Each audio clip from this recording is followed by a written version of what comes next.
Hello, and welcome to the Winwire, where industry leaders share the stories of transformative deals that shape their companies and careers. I'm Michael Katz, and we hope these stories will empower you and your teams with inspiration and insights for success, no matter where you are on your journey. Let's get started. Our guest today is Matt Feldman, Vice President of Sales for Tech, Media, and Telco at Snowflake. I was initially tipped off about Matt by none other than John Sapone, our former guest and SVP of Sales at Snowflake. John spoke of Matt's leap from frontline seller to a top-tier leader in just a few short years. But as I dug a little deeper, it was clear. Matt's reputation at Snowflake is nothing short of legendary. He hopped on board in 2015 when the sales team was just a handful of people. Fast forward, and sources of mine say that some at Snowflake refer to him as the grandfather, thanks to his record-smashing deal volume. Before his Snowflake saga, Matt sharpened his chops selling at places like Exactly and CDW. Today, he'll share insights into his meteoric rise at one of tech's leading companies and talk about a deal story that took a few wild turns. Without further ado, our episode with Matt Feldman. Matt, welcome to the podcast. Thanks, Michael. Thanks for having me. You came highly recommended by one of your colleagues who's been on here, John Sapone. So super excited to talk about one of those deals that really impacted your career. But I just wanted to give people some background into your career in general. I think maybe it's best to start even beforehand by just walking you through your pre-2015 career in sales, how you found yourself working on the front lines in general. Yeah.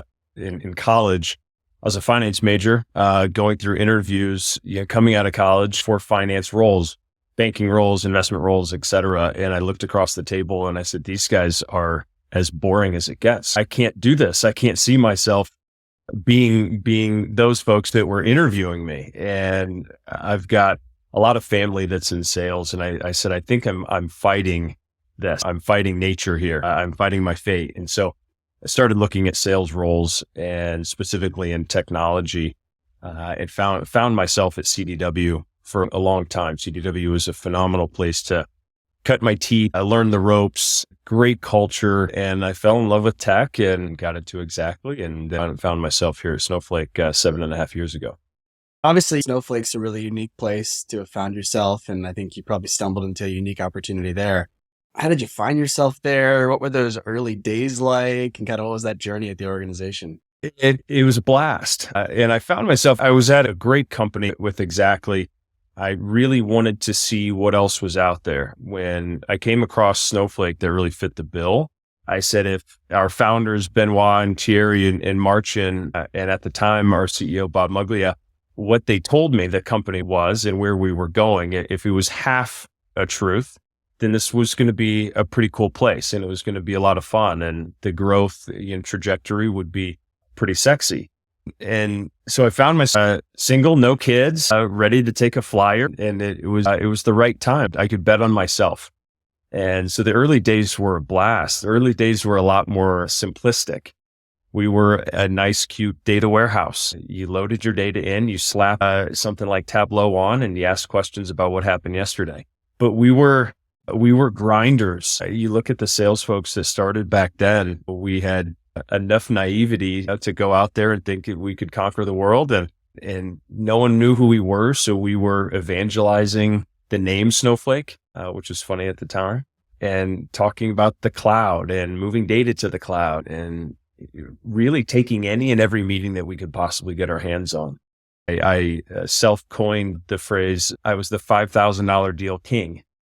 I sold a lot of $5,000 deals just to get it in people's hands. And it was embarrassing, but also you got enough of them and you all of a sudden thought you were pretty damn good at it for good or bad. So it was a blast. There are no guidelines. We were really trying to break glass, every day and get people to understand who we were, what differentiated us from others. As organizations matured and started moving to the cloud and started creating their own stories. So it was a lot of fun. We had no guardrails. We had a damn near endless budget that we could play with to entertain and go to Broncos games and Rockies games here in Colorado. And we had a ton of fun. It was a blast. There's something interesting, of course, about having risen from someone on the front lines to a leader in the same organization. I think a lot of people struggle to make that shift or have that company believe in them. Hard to shed that old reputation of who you were. Obviously, how did that kind of transition happen for you throughout your tenure there? What did you do that helped you level up and showed that you could cut it at the next level constantly? Honestly, I think it was failure. My first year was a grind. I didn't have a lot of folks here in the Rocky Mountains that were moving to the cloud as quickly as, organizations in the Bay Area or Seattle or New York. And so it was a grind. And so how I dealt with that, how I dealt with failure, how I dealt with adversity, I think showed leadership in the face of failure. Your true colors come out. And I think they saw that early, unfortunately, but it set up for a successful second year for me. And initially I interviewed for a leadership role and I didn't get it. And fast forward a year, I finally got a leadership role. And I asked my manager at the time, I said, why did you finally pick me for that role after passing me up the first go around? And I'll never forget his answer. And he said, it was how you dealt with being rejected. You didn't say anything. You didn't complain. You put your head down and you crushed that year. You made us telling you no almost impossible. And so I tell that story all the time to folks that want to get into leadership. It's how you handle adversity. It's how you handle being kicked in the teeth. At the time, it's awful. You get rejected. We're salespeople, so naturally we have egos, and rejection is not something we like to handle or handle very well. But to my leadership, I wanted to ensure that they knew that I was here and I was bought in and was going to give them every excuse to say yes to me next time. I think everyone kind of talks about that, which is you graduate from college, there's some job you want and it says you need 2 years of experience first. And well, how am I supposed to get the 2 years of experience if not a single company is willing to give me a job first? And that is a problem with sales leadership and management as you're saying, I need these skills. How am I supposed to acquire those skills without the actual opportunity? And are there any specific ways that you've found finding those skills of the next level constantly or showing those things even when you're not in that next role? I always tell people the relationships matter. We always talk about building champions within our customer base. Who's talking about you and supporting you on your behalf when you're not in the room? You also have to do that internally within your own org, but you have to do it genuinely. It can't just be for something. It can't just be building relationships to get the promotion. It has to be genuine. If it's not, it'll get flushed out pretty quick. You do that and you put your head down and you grind and you stay unemotional. Then I think you find yourself, in some positions to take a promotion or get a promotion or earn a promotion in the future. Say, who knows your name outside of your sphere? Who knows who you are? Outside of your team, outside of your immediate ecosystem. We're growing to the level of organization where we have thousands of people globally now. How many people know your name outside of your organization at that ecosystem?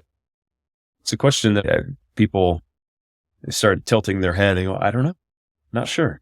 I think something you should ask yourself and find out. You're going to get flushed out as being political if you're not genuine, right?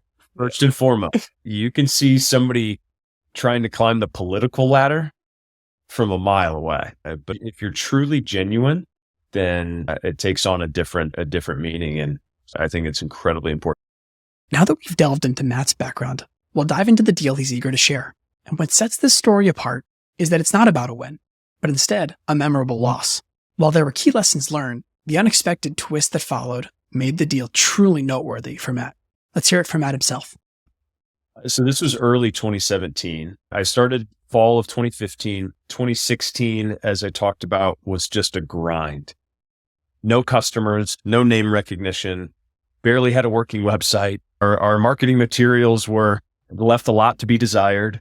It was very simplistic days, as I said. And so 2016, I didn't see a lot of success. So going into 2017, I'm amped up. All right, this is the year. I've got to capitalize. So there's a lot of pressure naturally. And so we had an opportunity that you're referring to with an organization, and they started telling us all the things that we wanted to hear and all the buying sign and whatnot. And so I was excited. Now it was a pretty meaty deal at the time. Honestly, it was probably $7,500K at the time. That was pretty meaty. That was a big deal. And I think in 2016, we did 15 million in revenue or something like that. So, we were just getting going still. So this was a deal that was big and carried a lot of weight and had a lot of eyes on it, as odd as that sounds for being $100,000. I wanted to make sure that we did everything by the book. Me and my SC were constantly traveling to this organization, be face to face with them, make sure that we were doing everything we could to get it across the line. And it's one that stuck out. Now, how did you come across this? How did you source something that was so big? Did it just fall into your lap? Is this like a Fortune 500 organization that was already switching over to you? What made it unique to you in your experience there? Well, we found it because early days, we would target the big hyperscalers. We would target those that had adopted the cloud with those big hyperscalers. And we knew that they were using competitive solutions. So we knew that the barrier to entry, we're not moving someone from on-prem to the cloud. They're already in the cloud, but we know with those technologies, they felt pain at the time that we could come in and solve. So that's really early days who we targeted. That was the path of least resistance, if you will.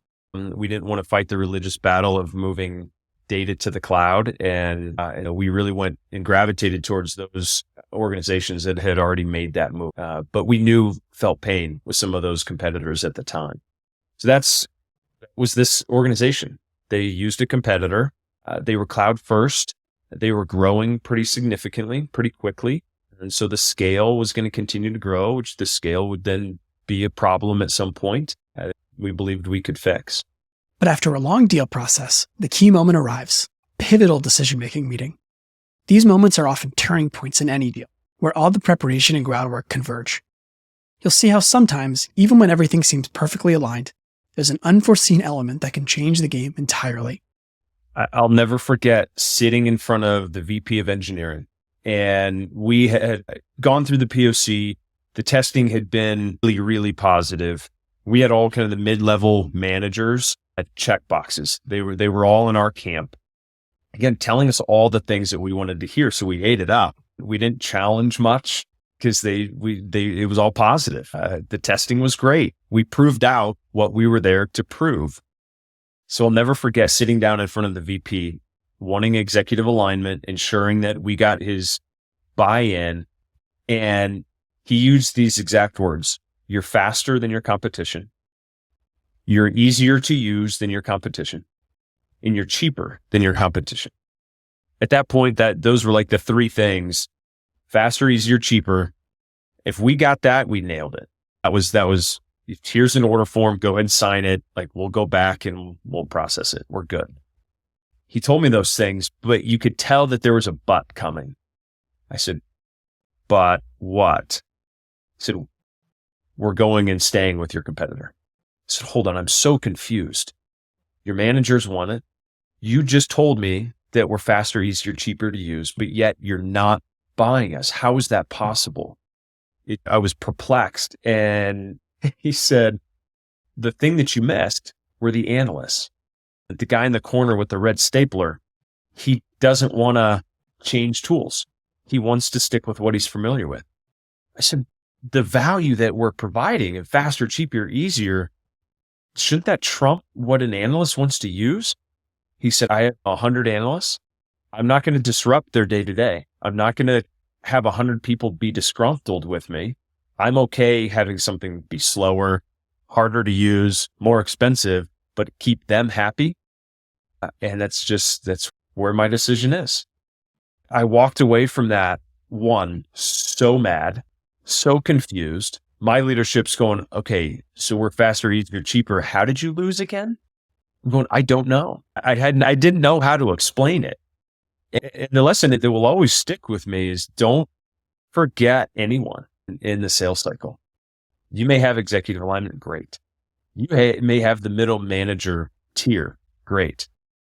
Do you have the folks that are actually doing the work, that are actually going to be day in, day out interacting with your software, your tool, your technology, whatever it may be?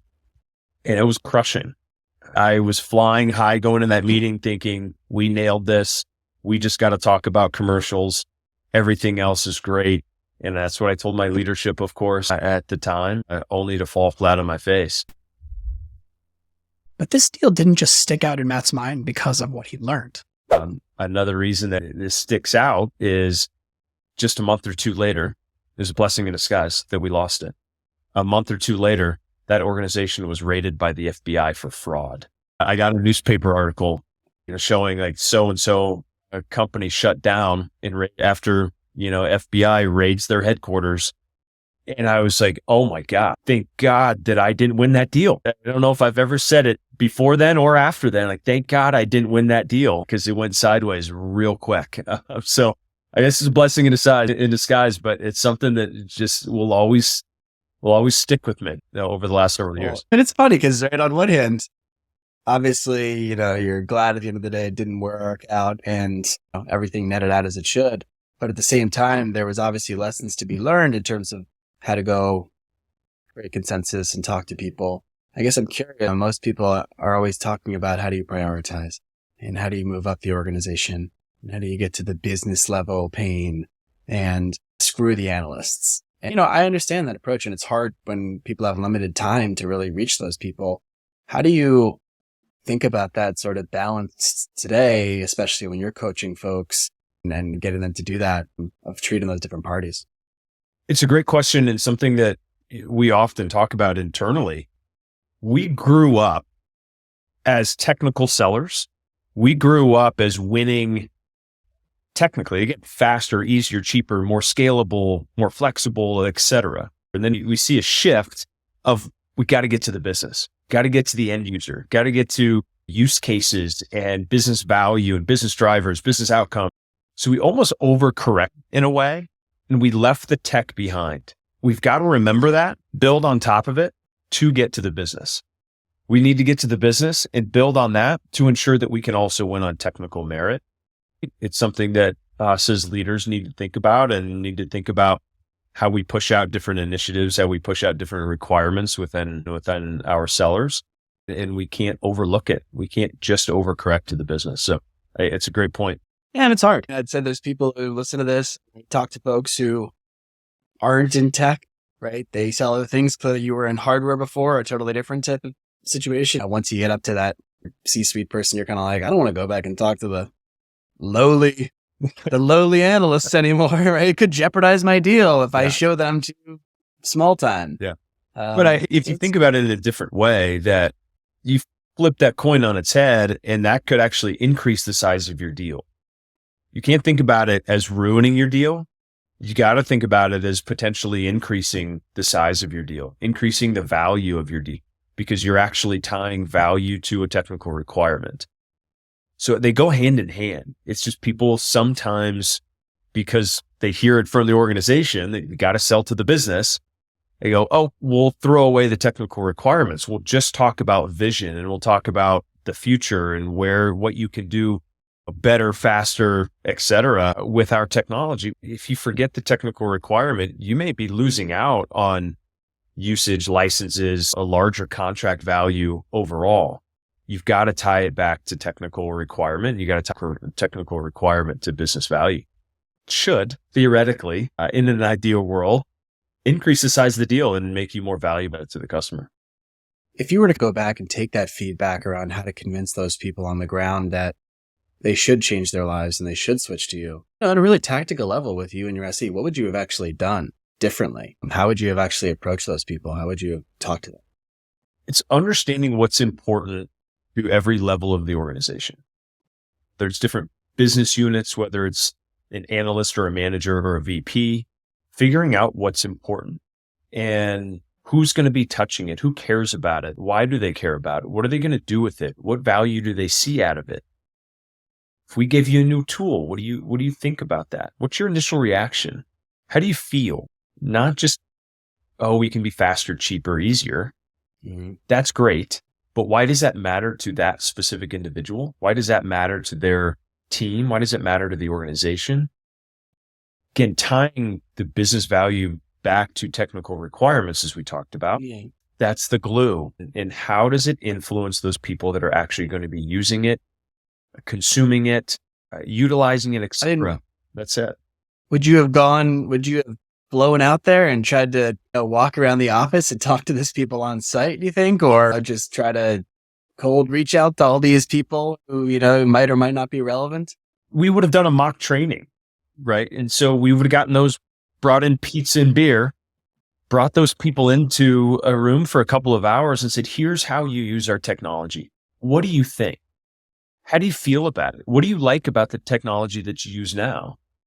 What do you not like about the technology that you use now? Again, it's getting that consensus that you talked about before, but with everyone. We try to get to leadership. We try to get to the influencers. We try to get to the buyers, the budget owners, et cetera, which is great. You have to do. You can't forget about the doers. And we forgot about the doers, people that are actually going to be interacting with it on a daily basis to figure out what was important to them and why do they care. And we forgot. We didn't do it at the end of the day. We got to the execs. We got to the leaders. We got their buy-in. Awesome. We didn't get to the doers. Yeah. And it's actually a funny thing now that you say that, because I think one thing we're starting to hear a lot right now in 2023 is we forgot about the value of in-person. I think the value of in-person comment is usually geared to, well, maybe you'll get a meeting with someone else high up that you would have never otherwise gotten, or shaking someone's hand. I think what's probably not talked about, and it's an interesting thing that you bring up, is it also gives you the opportunity to talk to the doers. And maybe you can do something in person and bring them food or whatever it is, or get them to go out of their daily schedule, especially technical folks, and say, just spend a little bit of time with us and give us some honest feedback that you're probably going to ignore if I emailed you. Yeah. I'm pushing my team to get in front of as many people as they possibly can, in front of them face to face in person. We're so used to Zoom. We're so used to doing this remotely now. No one wants to get out of their comfort zone anymore. And we have to remember what we did in the past and how that created those genuine relationships. Just a story the other day with one of our technical leaders. He went and took a technical leader in one of our customers out to lunch before they even started talking about anything. The customer said, one of my dreams is to fly. And the guy on our side said, that's what I do. I fly. That's my passion, is flying. He goes, do you want to go flying sometime? And the guy just lit up and said, absolutely. We're going flying in 2 weeks. And this is a guy that we've really tried to fight for hearts and minds and tried to get him into our camp. And it's been an uphill battle. That just 5-minute interaction over a face-to-face lunch would have never happened over Zoom. You'd be looking at the clock, basically, for when is this meeting about to end and how can I get out of this thing? That's it. Yeah. Get my 5 minutes. Exactly. Yeah. Those types of stories, I'm just flooding to people to ensure that they are doing what we used to do. And that was build relationships. People buy from people, the age old phrase. And we can't lose sight of that. As I spoke with Matt, it became evident that he had a unique perspective, grounded in frontline experience, yet elevated to a level of broad insight. And with a lot of turmoil in his industry, I wanted to understand where he felt people were misguided and how he thought about focusing his people. I think it's falling into the pressure. We have high pressure jobs, right? Any sales job is a high pressure job. When you get paid commissions and that's your livelihood, you have to sell something in order to get paid. Right. So naturally, it's going to come with a heightened level of anxiety and pressure if you're human. So I think I often equate it to sports. If you played sports growing up, you play sports now, whenever you get nervous, whenever you get anxious, whenever you feel pressure, you start tensing up and you start doing unnatural things. You start talking faster. You start gripping the pen a little harder. You start having a sharper tone to your voice. You have to relax. You have to think big picture. You have to support your team, no matter who that is. If you're a leader or a seller, you have to support your ecosystem and know that everyone is working for a collective goal and has each other's back. But when you throw pressure into the mix, you just start doing unnatural things and you get tense. So if you can figure out a way to relax, work with your team, be collaborative, understand that you have a solid strategy. Now you just need to go execute against it. You're going to be in a much better place. And with the market conditions that we're seeing, it gives us that much more excuse to amp up the pressure and feel that anxiety because we've got to close deals because buyers are pulling back. And it gives you an opportunity to either rise to the occasion or succumb to that pressure and succumb to that anxiety. And doing unnatural things just isn't going to bring good outcomes at the end of the day. So I think people, if they can think about that and internalize that, we'll get through it. We'll get through tough economic times and the cream will rise to the top at the end of the day. Or not, and you're going to have a really hard time in an already high pressure job and career. It's going to be difficult. So having a different mindset, I think, will pay dividends, not just now, in the future as well. And it's an interesting observation, of course, just because I think there's so many tactical things that people are encouraged to do right now. And it can be a little overwhelming, I think. And right, it's like almost like that's getting, I think, to your point, ratcheted up where, well, of course you're not doing well because you didn't do this. You didn't do that. And I think something that what I like about what you're saying is thinking a little more holistically, a little bit more long-term thinking might actually be a benefit in the short term. And it's 100%. It's easy to fall into something I fight every day. I push tactical things on my team all the time, and I've got to pull myself back. We have to have real conversations. You have to, as I said before, build genuine relationships, right? So people know that you're in the boat with them. So if you do those things and have those conversations and be a real person in tough situations, you're going to see positive things come out of it. There's just no other option. But again, you have to be genuine about it. The tactics will be there. We'll always ask our teams to do those types of tactical plays. But if you can pull yourself out and pull the teams out and look at it holistically, every once in a while, you'll be in a better spot for it. I guess just as a last question here, we love to give the opportunity for folks to talk about who they've been mentored by or who they've learned a lot from. So I guess curiosity, who are one or two leaders or peers that have had the most impact on you throughout your career? Why? What have they taught you? Yeah. You talked about John Sapone before, and I'll say John Sapone. Something that I've had to work through as a leader and something I often talk to first-time leaders about is emotions and keeping your emotions in check. It's really, really easy to get emotional in this job, whether you're an IC, whether you're a leader, first line, second line, third line. It's an easy career to get emotional with. What I talked about before, because we have high pressure jobs. We work on commissions. And when you're talking about people's money, it's emotional. And I think he's the one that really taught me and continues to hold me accountable in keeping my emotions in check. And it's whether you're talking about deals or compensation or quota or carving out territories, right? You have every excuse in the world to be emotional. If you can keep your emotions in check, you're going to be that much further ahead than your peers that are emotional. And it plays in every aspect of the job. As I talked about, it plays in front of customers in negotiation. When you're talking to someone in procurement about a really large deal, you need to get that deal. You want to get that deal. And it's easy to fall into that emotional trap. And I often tell the team, the first one to get emotional loses in a negotiation. And so if you can keep your emotions in check, you're going to be that much further ahead than your peers or your competitors in a situation. And John has really hammered that into my head and really held me accountable to do it. You talk to John and you say, "Hey, John, I just won $1 million deal." He goes, "Great." You go, "Hey, John, I just lost $1 million deal." He goes, "Okay."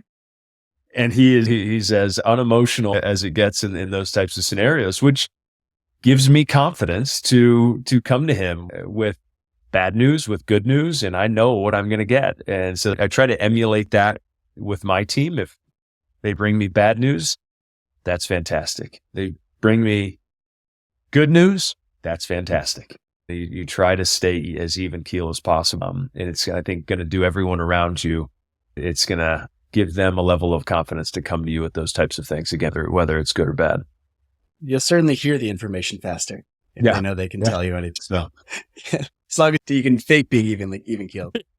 And that's key. I'm sure I'm sure he's ticked in the background, but at least to me, he's fine. He's happy. It wasn't mad at all. Thanks so much for sharing your time and sharing your stories, Matt. This is awesome. Absolutely, Michael. Really great talking to you. Appreciate you having me on. Thanks, as always, for joining us on another episode of The Winwire. We'd appreciate it if you could share it on LinkedIn, Twitter, and rate us or leave us a review on your favorite podcast platform. Helps others discover the show and join our growing community. Our contact info is in the show notes, including our show email, winwirepodcast@gmail.com. We'd love to get your feedback and requests. You can see all episodes at thewinwire.com and in your favorite podcast player. And don't forget to subscribe so you never miss an episode. Until next time, I'm Michael Katz, and this is The Winwire.